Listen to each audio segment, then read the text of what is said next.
Welcome to another episode of Taking Up Space, a Michelle A. Mayer podcast. Always excited about coming forward, y'all. Today is absolutely no different. Want to come on and speak to, I want to speak to when people encroach. I wanted to call it enemies encroach, but a lot of times, friends, when we find ourselves in situations, we don't really know if they're enemies or if they're friends, or if it's possible to convert someone that's neutral into a friend. So we give things the benefit of the doubt because we're just ambiguous to what's going on, right? A lot of times we find ourselves in situations where we don't really even know the cause of the situation. We don't know the extent of the situation, the root of it, the fundamentals. We just don't have an idea of it. So we lead with the righteous foot. We give things the benefit of the doubt instead of defaulting over to the negative, which is a good thing. It's an honorable thing to default over to the goodness and then let that thing show you its nature. And so I want to speak to what happens in those situations and how we handle ourselves when we find out the nature of the situation. And I'm going to use King Hezekiah as an example. But before I go into detail on that, I'm going to give you some history on really King Hezekiah's reign, what happened before he became king, and then I'm going to give you some history as to what happens after the experiences he has with this particular topic that I brought up to you, and how God handled that and what God did after he acted the way he did. Okay, so I'm going to be using the book of Second Kings as a reference point. King Hezekiah was the king of Judah. He was a king in the house of Israel. At this time, you guys, the house of Israel is broken. Okay, King David has already been in place. David has already been king. He was king of Judah. Israel and Judah are really two separate tribes, two separate kingdoms. And the house of Israel is broken. They have had a succession, one after the next, of kings that have just fallen out of alignment with God. I mean, from Ahab to Jeroboam to now Ahaz. It's just been a line of success. Jehu. It has been a line of kings that have just fallen out of alignment with the law of God. And the way that they have fallen out of alignment is that they have bowed to many different gods. Most often, the god Baal. That is the most prominent God. This is a God that has had a strong history in the world. This is a God that, outside of the God of Israel, has probably the longest lasting history on the planet as far as getting adoration from the people. And other gods too. But, one that we hear of most often is this God Baal. And this is a God that the children will find themselves always coming in and out of a relationship with, and the God of Israel punishing these children for bowing to. And King Hezekiah's father is King Ahaz. So prior to Hezekiah becoming king, Ahaz was king, and he inherited some of the problems that the children were experiencing in this idol worship. It was synonymous with the children. They all did it. They would build high altars in strange places. They would offer incense. They would sacrifice their children through fire, all for the protection of this god Baal. Now, why would they do all these things? Well, because the God of Israel is a very strict God. I don't know the rules of the law of the house of Baal or any of these other gods, but I'm going to have to say they're not as stringent as the God of Israel. With the God of Israel, there's a code that you got to adhere to. This God of Israel will search you, friend. You can't hide nothing. And it is your internal vibration. It is the righteous aspect that you are judged by. You're judged by your actions. You're judged by the things you do. And a lot of times you're judged by the thoughts that you hold within your mind. Because in spirit, everything is birthed with a thought.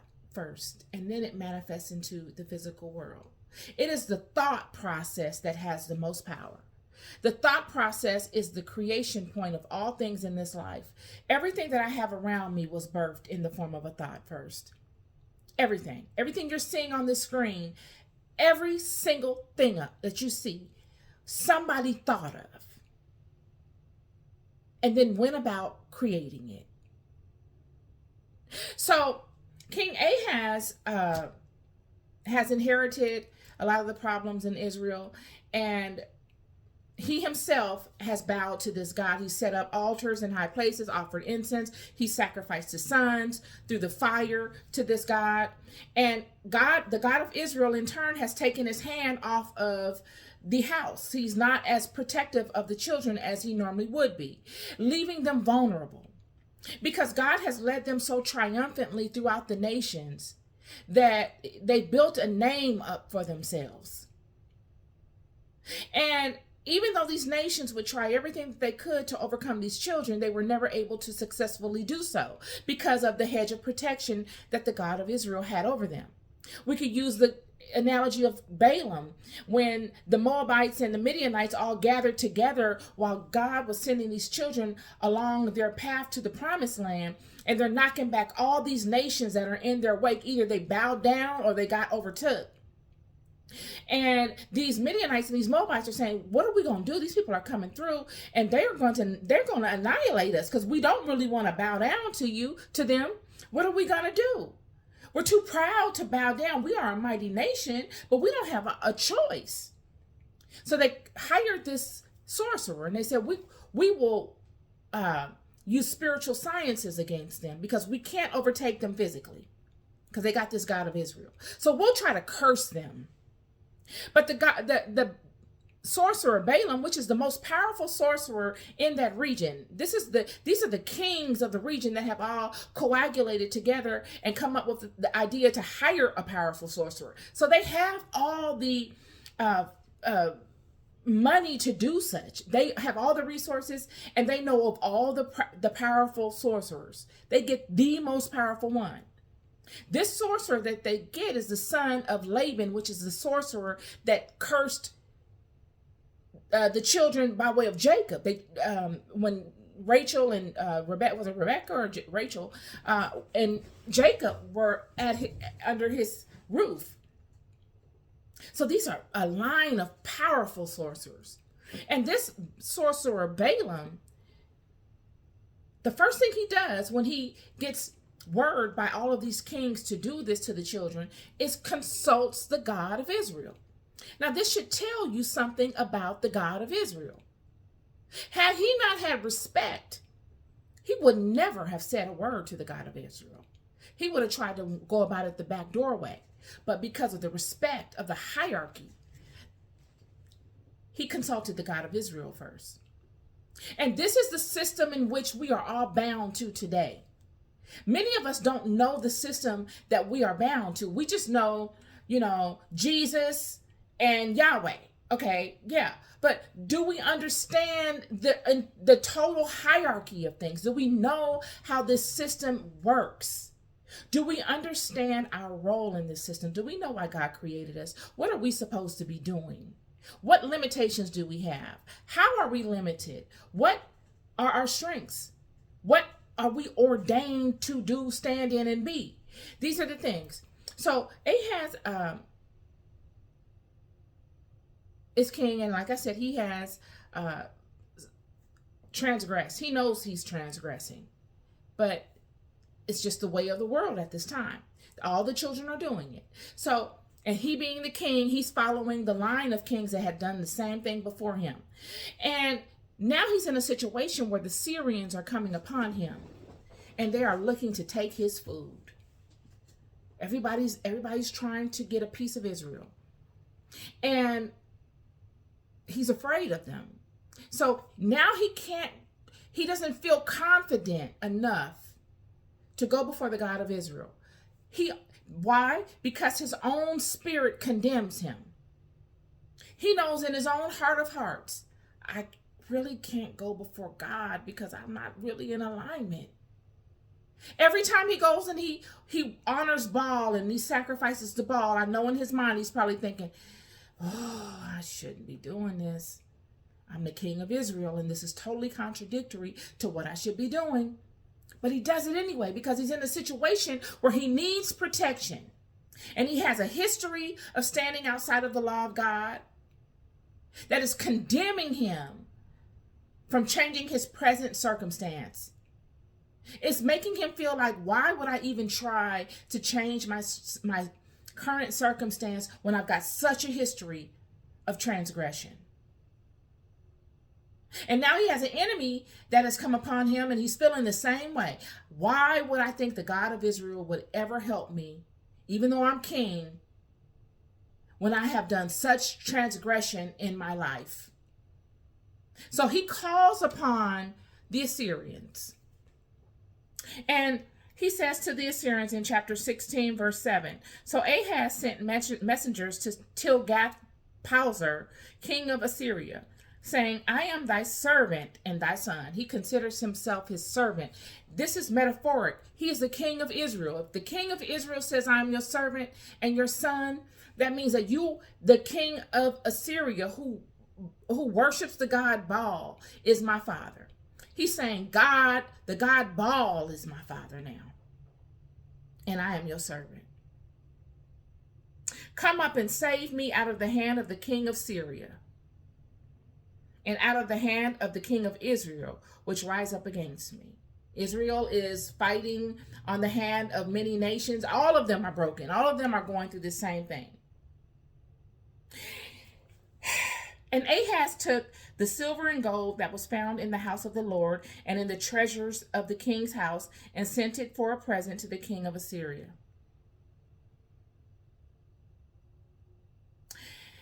This was the first mistake. They are bartering off God's stuff. All the stuff the nations had vied on and that they were jealous of and that they wished they had. They're bartering it off because Israel has fallen out of alignment. And this is a testament to you in your life. Please listen to what I'm saying to y'all. You got people in your life that are jealous, friend. I know it sounds conceited. I don't even like to say it because to say someone's jealous kind of like makes you look like you think you're more than you are. At least to me. That's how I feel when I say it.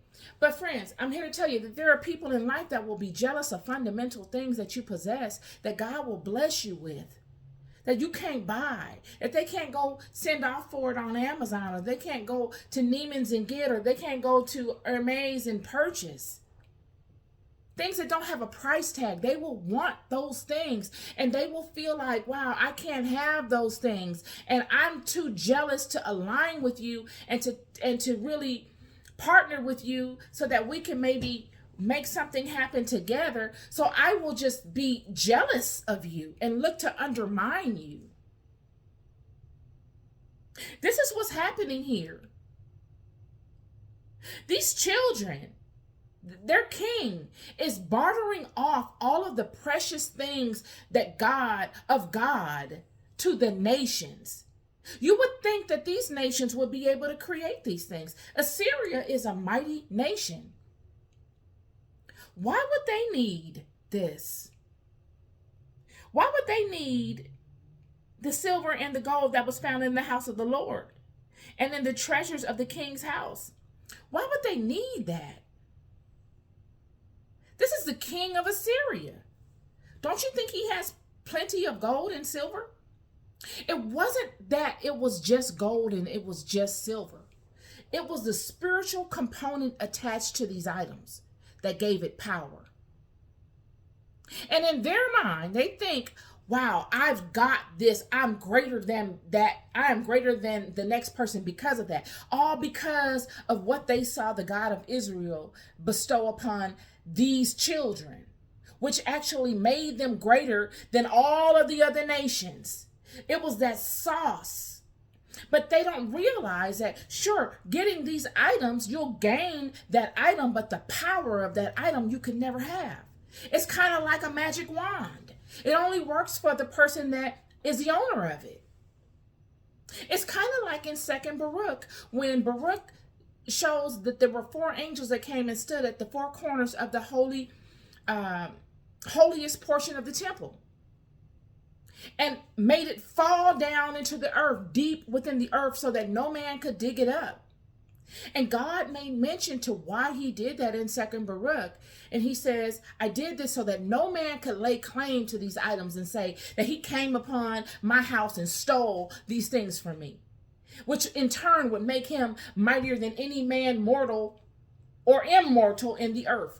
That's how much power, friend, is within all that God bestows. You got to know the hierarchy of your house. This is not a mere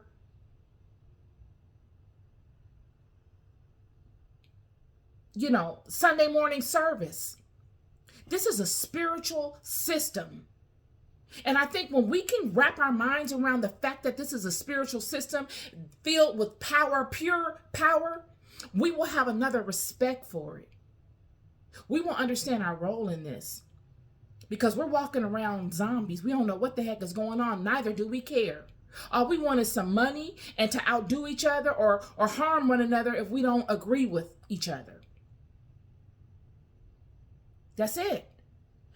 So he takes all of this stuff and he gives it to the king of Assyria.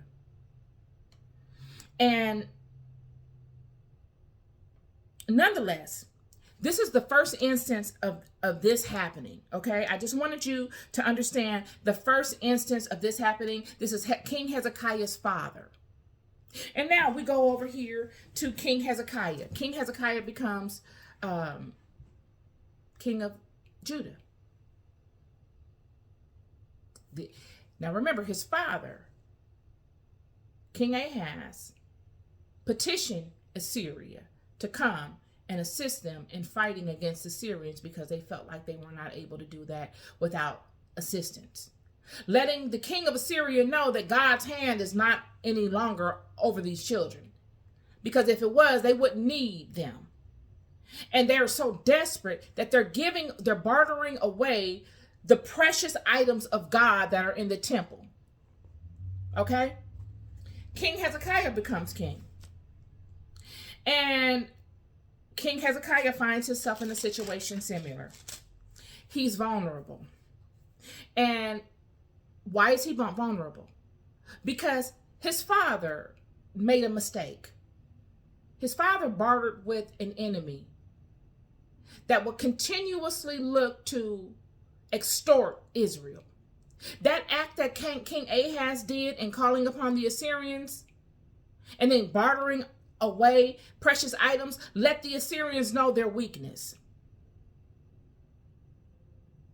Then Hezekiah is king.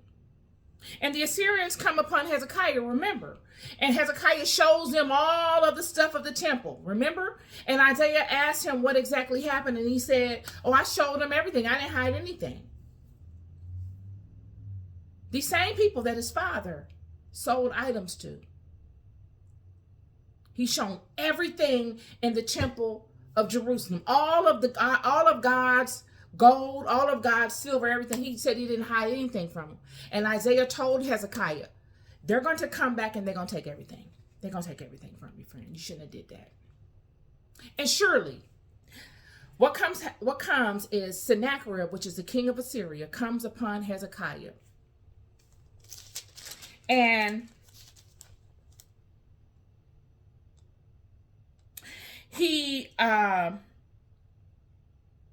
I'll read it to you. Chapter 18.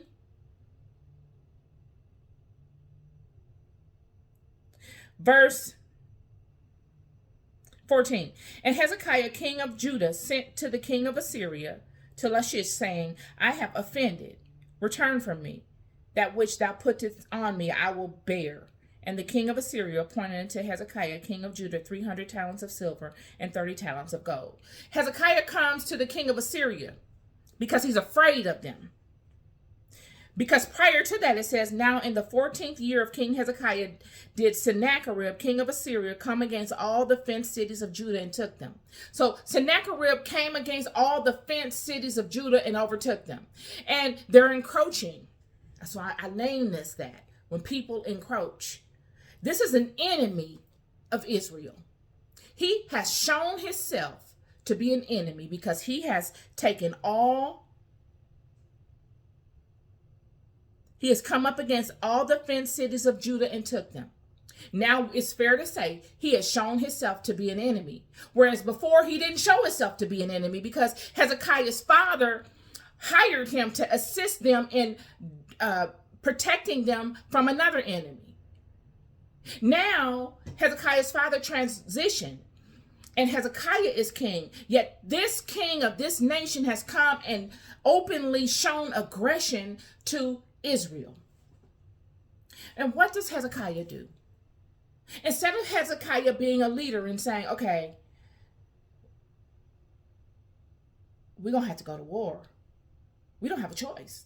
They have actually taken an act against us. Hezekiah says the opposite. This is the king of Israel, Judah. And he says, I don't want no problems. It's the first sentence he says, I have offended. He says, he blames himself. The Bible says he said, I offended. That means he's saying, I'm sorry. I'm sorry.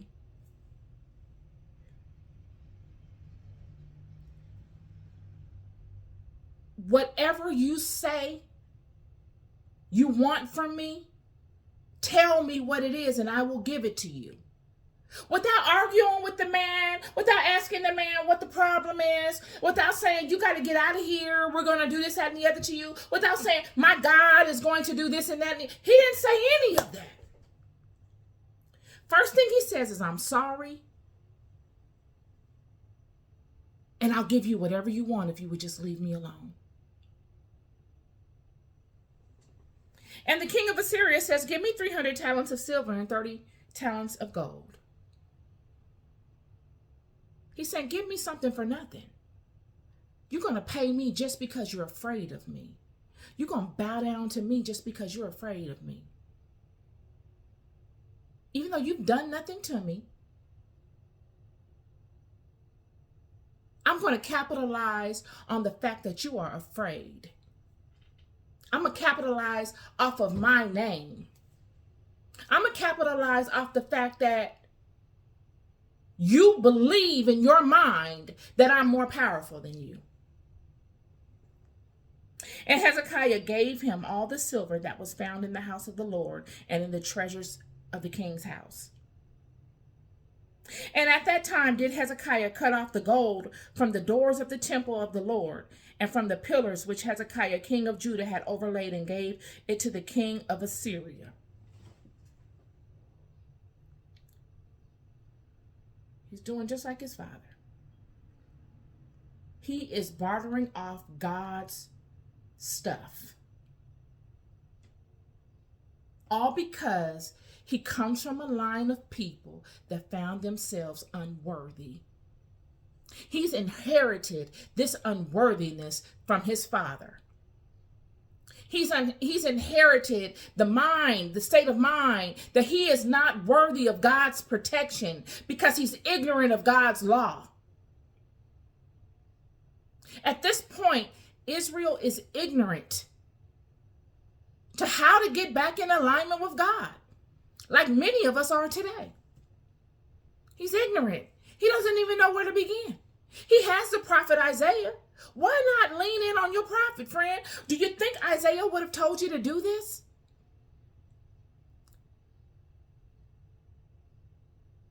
Then, the king of Assyria takes all of this, and they talk amongst each other, and they say, we got him. All right. Send Rabshakeh. King of Assyria says, send Rabshakeh back down there. This time, send them to the people. Don't send them to Hezekiah because we got Hezekiah.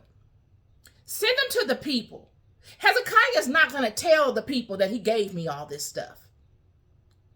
So I need to get the whole nation in the head. I got the king, but the king is not going to tell the people what he is doing. Now I need you to go down with a brigade of men on horses, big tall horses, and I want you guys to wear all of your armor. And I want you to have the flag, and I want you to come in a big convention on these people. And I want you to talk to the heads of the people, the scribe, the governor, the chief, priest, and the elders, all the people that everybody respects. And I want you to do it in the open. And that's what they do. They come in this big convention. And all the people are out there watching. They got the scribe, the chief priest, the elders.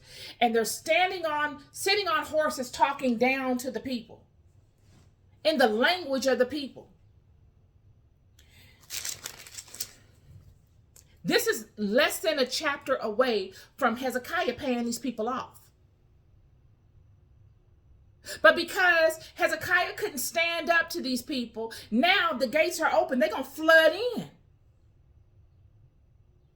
And when they come upon the elders and the chief priests, they're so intimidated. The elders, chief priests, governor, and the, those people. They ask the Assyrians could you lower your voice and could you not talk to us in our language because we don't want the people to hear what you're saying? Talk to us in your language. We understand you.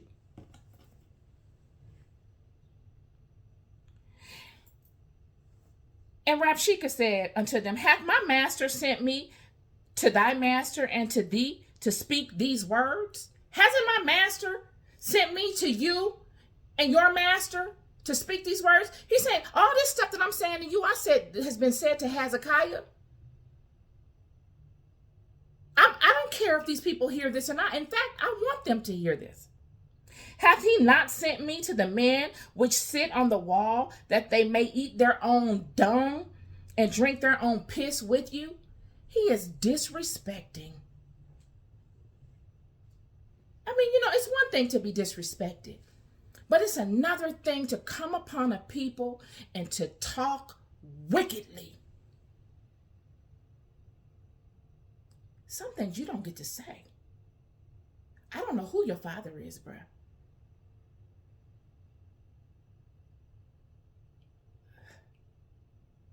No.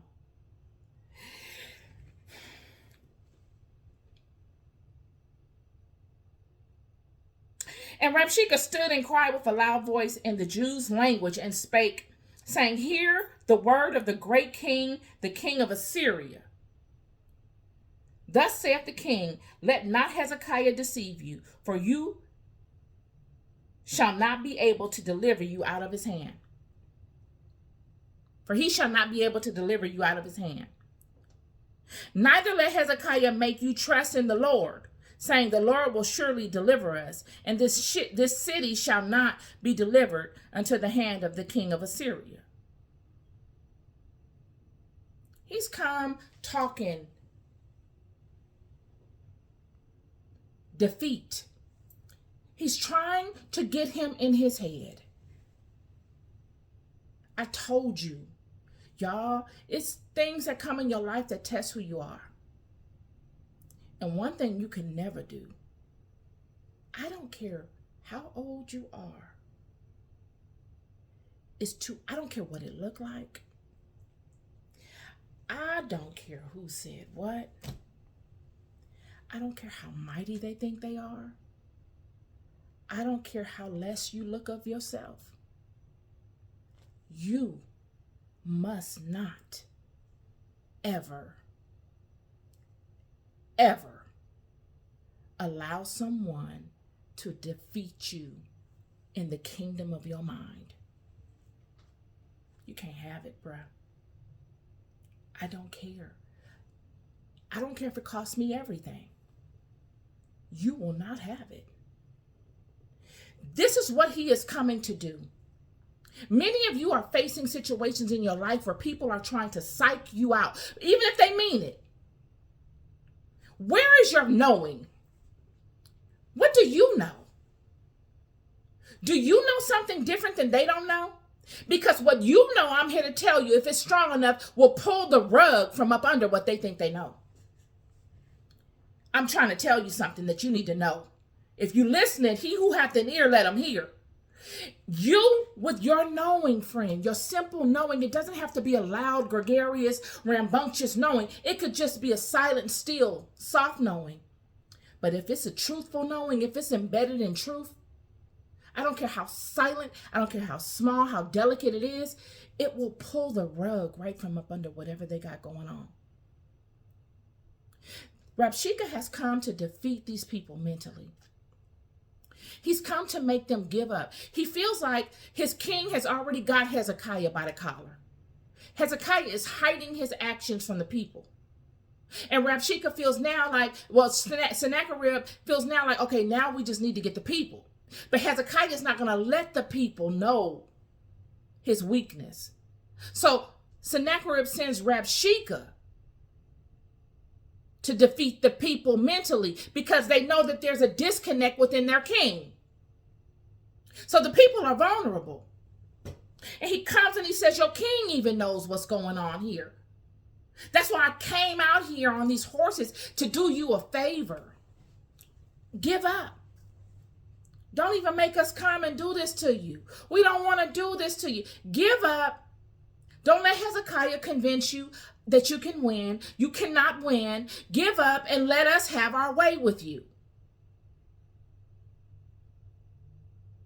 Whereas if they could have had their way with these people, they wouldn't have said a word. What difference does it make? Why would you give these people this gift? Why wouldn't you just keep it to yourself? If you can come upon these people and do such and such, why say it? Do it. They couldn't. They needed the people to surrender. They needed the people to give up. This is psychological warfare.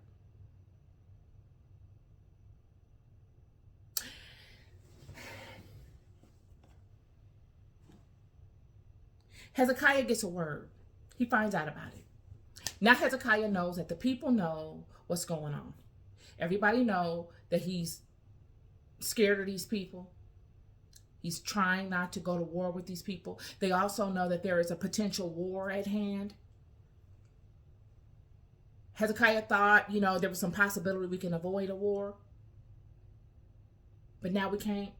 You remember when you were in elementary school and you were the girl or the boy that didn't really want to fight nobody? I don't want to fight anybody. I don't come from having to fight people. And then there's this little girl, a little boy that just bully, picks with you. They see you over there quiet, reading or hanging out with your group of people that seem like they're not cool people. And then they come over there and they start something with you. And you don't feed into it. You try to avoid it. You let them knock your books down and, you don't really fight back. And that's the worst thing you could ever do to somebody like that. That's the absolute worst thing you can do. Because somebody like that doesn't see it as a space where they could, I shouldn't do that. Let me leave them alone. They don't see it as that. They're coming forth from an inadequate place. They're looking for a problem. And you overlooking it makes you look weak to somebody like that. When really you're not weak at all. Until that day that you got to see them. You got to square up. Win or lose. I don't care. It's not about win or lose. It's about you're going to have to interact with me.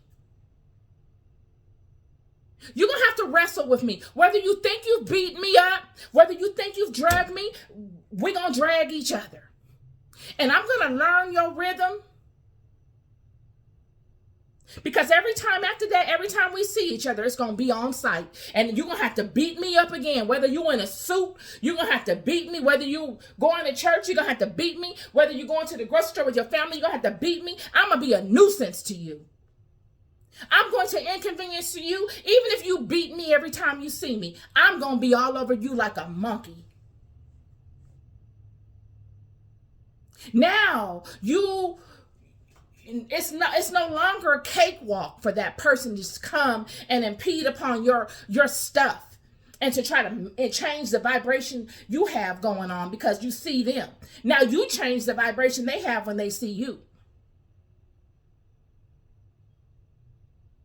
When they come for you, no longer will you ignore it and be like, I'm just going to take the high road. No. Why continue to take the high road when they constantly are coming with this low road stuff? Why? Oh, so you can be like Cortez did to the Mayans? When Cortez, I did the video on it. When the Cortez came unto the Mayans as friends, if the Mayans would have just fought back from the beginning, they'd probably still be on the planet. But because they didn't understand the treachery. They allowed in that which they should have annihilated or should have wrestled with. Because had they wrestled with Cortez from the beginning, Cortez wouldn't have came back. They would not have come back. Same way with Hezekiah. If Hezekiah would have stood his ground from the beginning, he could have saved a lot of this stuff from happening. But because he didn't know what to do, he felt condemned within himself. He felt like God was not going to cover him, so he did like his father and he bartered with the enemy. You don't ever lay down your weapon. I saw that in the Bible study. Brother said it and it was on point. You don't lay down your weapon, friend. You don't ever allow someone to come into the kingdom of your mind or any of your kingdoms and rule it. You do not ever let someone see someone else victorious in your stuff. You are the victor of your stuff. You are the sun in your universe. You are the sun that gives life to everything on your planet. So Hezekiah gets a word of what's going on, and he immediately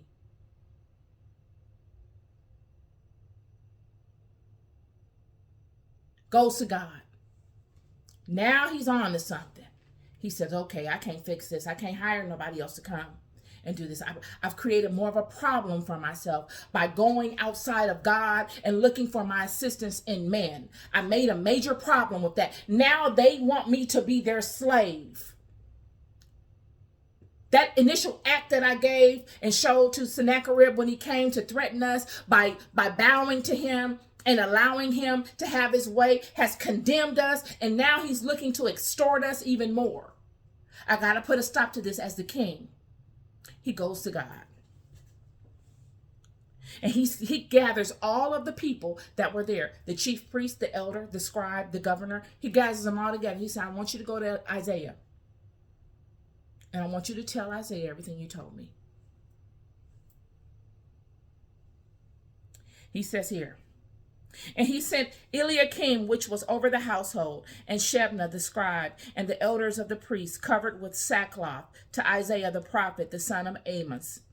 And they said unto him, Thus saith Hezekiah, This day is a day of trouble and of rebuke and blasphemy. For the children are come to birth, and there is no strength to bring forth. He's saying that they have come and spoken words of defeat. They have spoken words of blasphemy. They have drawn the line. I didn't draw it. They drew the line. They have come to me to attack us for no reason.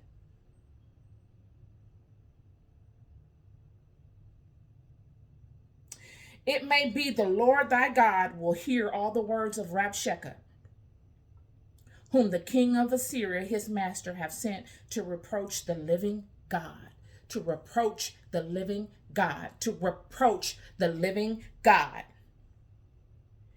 and will reprove the words which the Lord thy God hath heard.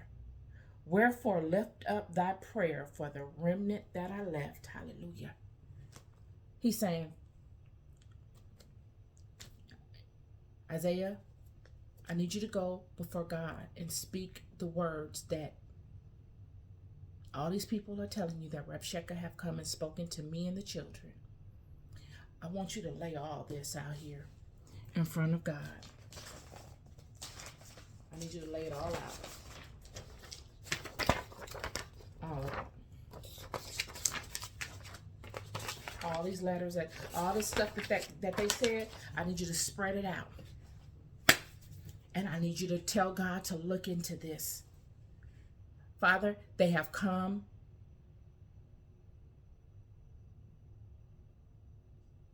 to bring harm. They have spoken words of harm and of blasphemy.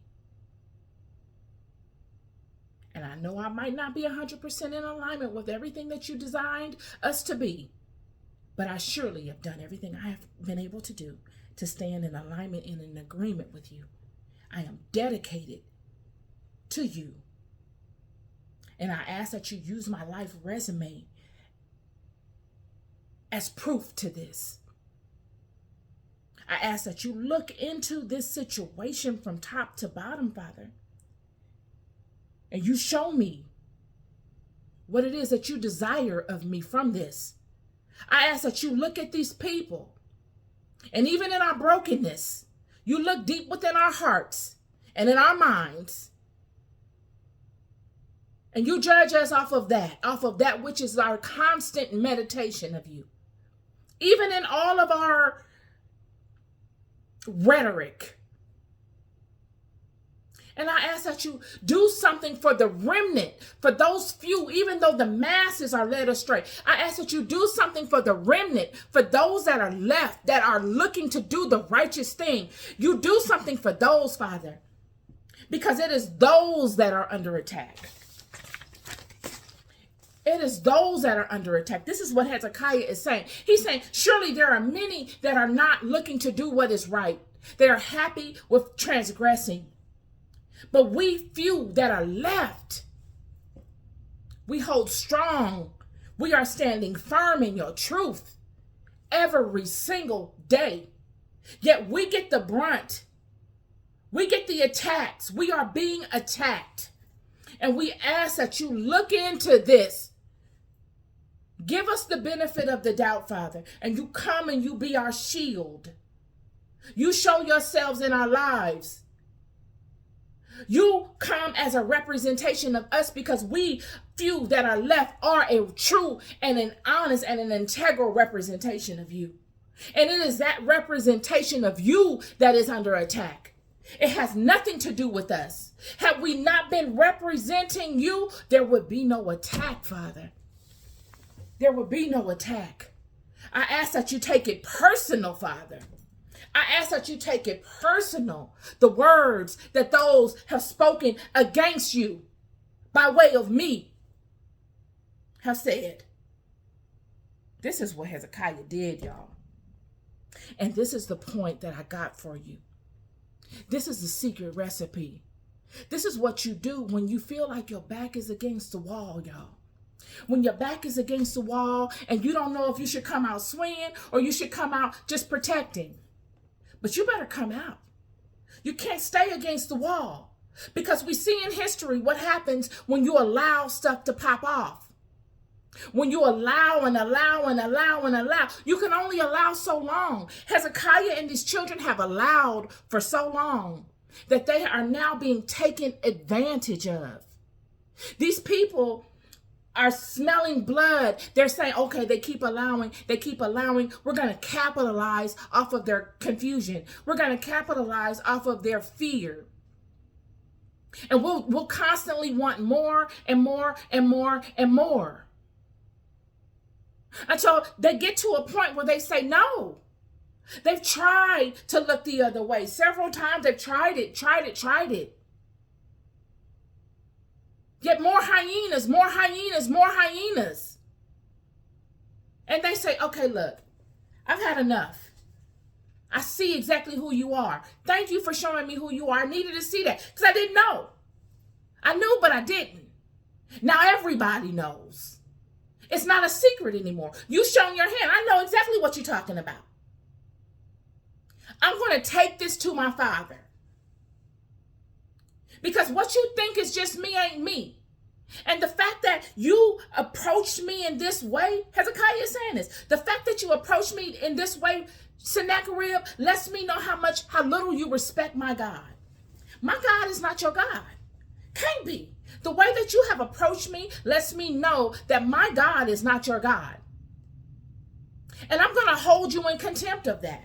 I'm going to go speak this. I'm going to have this spoken to my God.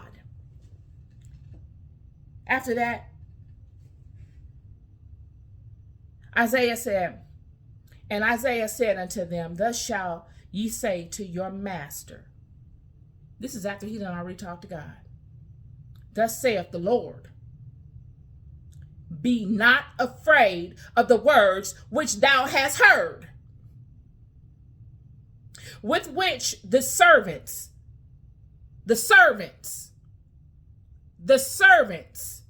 of the king of Assyria have blasphemed me.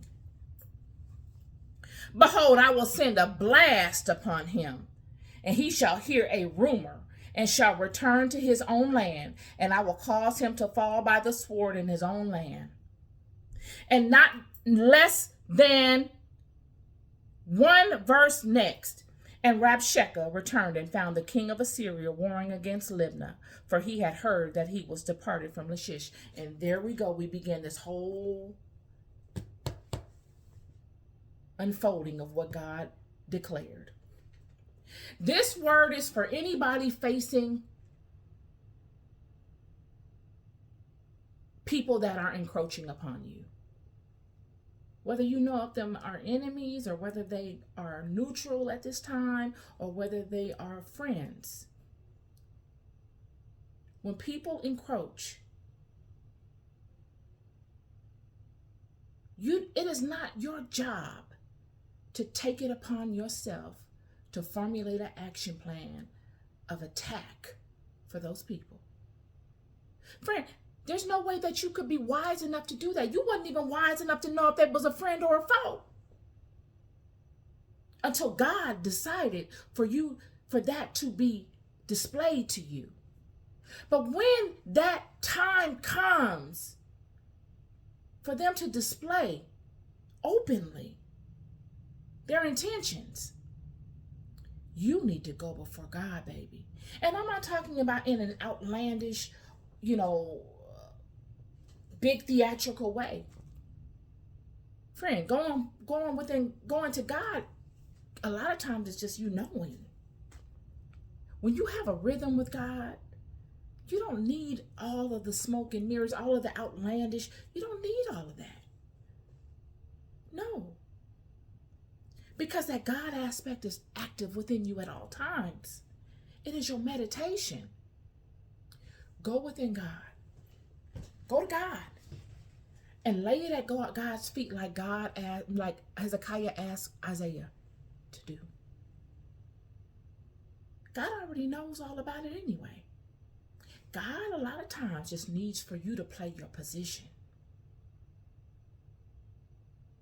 Period.